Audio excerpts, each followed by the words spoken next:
Hey, We're Don, jumping in again, guys. Good talk right here going. I'm with you right now while you're going to gather all these things today, and your brain is overtaxed, and you're feeling stressed over that you're not going to get it all done, and you get into a loop like me probably because you have anxiety, but God's with you, and He's carrying you through that because that's what He does for His bride. I mean, He does. He just literally, that's part of the thing is He carries us in our life. We can look forward to death. That must mean that He's got us wrapped up. I mean, because like, if we slip out and do goofy stuff for a few hours, we're okay. Like, as long as we're not like worshiping against the God that loves us. Yeah, and you're come back to, your point is excellent. We are okay. I want to ask a good question of you. Reading the Bible, studying, all this kind of stuff. And we get caught up for hours doing that. So my question to you, I'm going to capture you a little bit here, is do you think that's not okay? Spending a bunch of hours just Bible and studying and that kind of thing.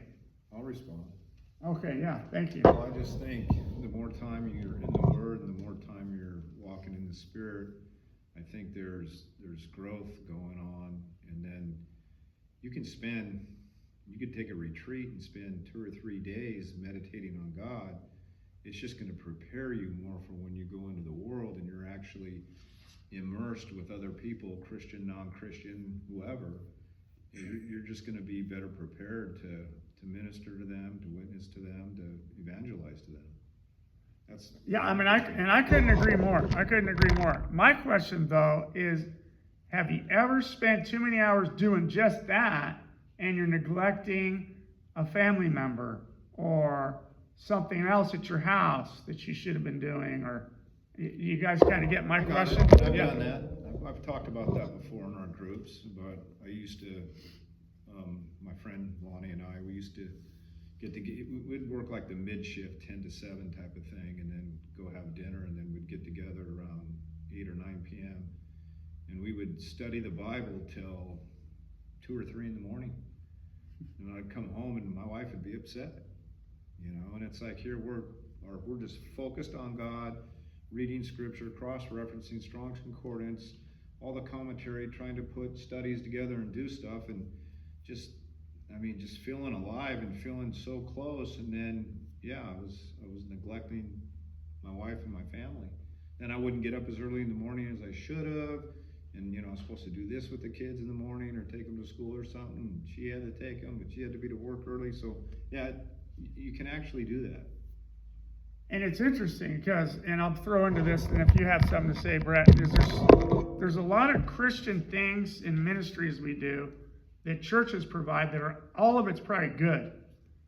But there's people that join 3-4 ministries and then their home is in shambles, So, and you always hear pastors say, well, how do you spend your checkbook? And then you can see where your heart's at. And then you've given it to all these ministries. And it's like, okay.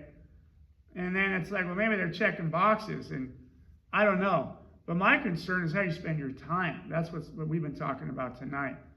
And it can be really godly looking. It can be really worldly looking. But what is our motive behind it, right?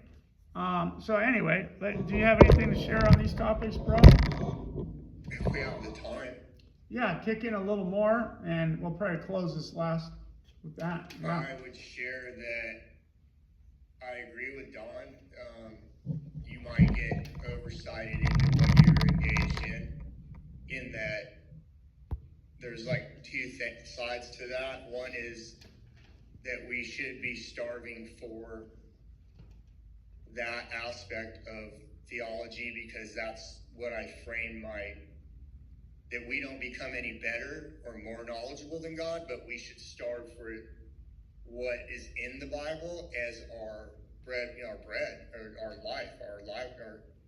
And for me, I didn't start reading the Bible till later adulthood, so I'm starving until God takes my last breath away. On the other side of that, I would not the flesh, battle with the flesh is to not be always well enough husband, father, grandparent, patience, and all these things. And so that comes from scripture. So then I could overdo that. I should maybe take the fruit that God offered if it might seem small, not because of God. He gives me something to work on as patience, and I should just go live that out, or go to work like Don and give my fruit by helping others have their things fixed. Instead of all the day in the Word, I can go and clean the house like I do for my family. That's what I do, and I do all those different things. But I do get distracted. I can spend a great deal of the day because I get excited when I have a teaching for our ministry and I want to really understand it. Not for me. I feel like there's these new people that are somehow going to come to this someday, that God's going to touch their hearts. I could come to a tear over it because we're recording, and I'm going to give more to that. And then there's a balance, though, but I don't know that I live inside of it very well. I prefer to be in the Word over that I do to do most other things. Wow, if that didn't sum it up, excellent. Thanks for listening. Balance, he said.